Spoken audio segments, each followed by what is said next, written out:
नमस्कार मित्रांनो, मी आपला मंगेश साबळे बोलतोय। आज आलोय आम्ही MSCB महावितरण कार्यालयामध्ये। मागच्या जवळपास महिनाभरापासून आम्ही आमच्या मतदारसंघामध्ये फिरतोय, तर तिथं आम्हाला अशी वस्तुस्थिती जाणवली, मलाच लाज वाटली की बऱ्याच ठिकाणी लाईट नाहीये, बऱ्याच ठिकाणी पोल पडलेले आहेत, बऱ्याच ठिकाणी अंधारामध्ये वाड्या वस्त्यावर लोक राहत आहेत।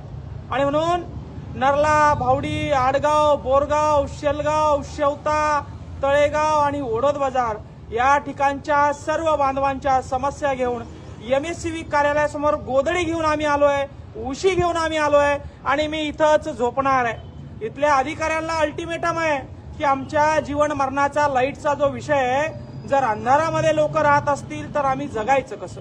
आणि म्हणून या अधिकाऱ्यांना एक चेतावणी निवेदन घेऊन आम्ही आलेलो आहे की जर पुढच्या 48 तासामध्ये वाडी वस्त्यावर गट्टूचे काम, ट्रान्सफॉर्मरचे काम, पडलेल्या ताराचे MSCB कार्यालय छत्रपती संभाजीनगर या ठिकाणून आम्ही हटणार नाही आहोत। आज माझ्या मतदार बांधवांना मतदान मागण्यासाठी गेला असताना मलाच लाज वाटते की जे हे अंधारात राहत आहे आणि आपण यांना मतदान मागतोय। मी त्यांना बोललो होतो, निवडून आलो तर तिथं बसून करून देईन, नाही आलो तर डफडं वाजून करून देईन, मात्र तुमचे सगळे काम करून देईन। आज त्या अनुषंगानं या कार्यालयामध्ये, या वितरण कार्यालयामध्ये, महावितरण कार्यालयामध्ये आम्ही आलेलो आहे।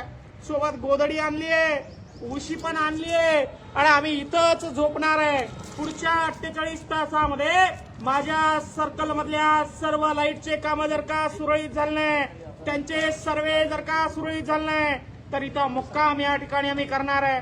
माझी चेतावणी आहे प्रशासनाला, लाख 2-2 लाख रुपये पगार तुम्ही या ठिकाणी घेता, मात्र सुविधा जर का शेतकऱ्यांना देत नसाल, गरीब शेतकऱ्याला मतदानासाठी लाईटची मांडवली करावी लागत असेल, आम्ही 50 मतदान देतो, 100 मतदान देतो, मात्र आमची लाईट चालू करून द्या, आमच्या घराला लाईट द्या, हे जर भारताचं वास्तव असेल तर अत्यंत लाजिरवाणी गोष्ट आहे। तिथल्या अधिकाऱ्यांना माझी चेतावणी आहे, जर का 48 तासामध्ये तुम्ही सर्वे करून सर्वे लाईटचे पोल, जिथं गट्टूची आवश्यकता आहे, जिथं ट्रान्सफॉर्मरची आवश्यकता आहे, जिथं फ्यूजची आवश्यकता आहे, हे सर्व प्रॉब्लेम जर क्लिअर केले नाही तर त्या गावातील सर्व कार्यकर्ते या ठिकाणी मी बोलावून घेईल।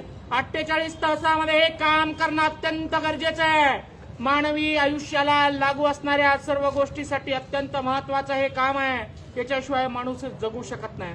आज आम्ही बघितलं, वाड्या वस्त्यांमध्ये अक्षरशः अंधारामध्ये लोक राहत आहेत। ही अवस्था या देशाची, ही अवस्था या महाराष्ट्राची, ही अवस्था या ओढोद बाजार सर्कलची झालेली आहे। आणि म्हणून इथले जे कार्यकारी अभियंता आहेत, उपकार्यकारी अभियंता आहेत, त्यांना विनम्र चेतावणी या ठिकाणी मी देतोय। पुढच्या 48 तासामध्ये ज्या ज्या गावाचं निवेदन मी तुम्हाला दिलंय, त्या त्या गावामध्ये ट्रान्सफॉर्मर, लाईट, पोल व्यवस्थित सगळं झालं पाहिजे। धन्यवाद मायबापाओ। जय जवान, जय किसान, जय महाराष्ट्र।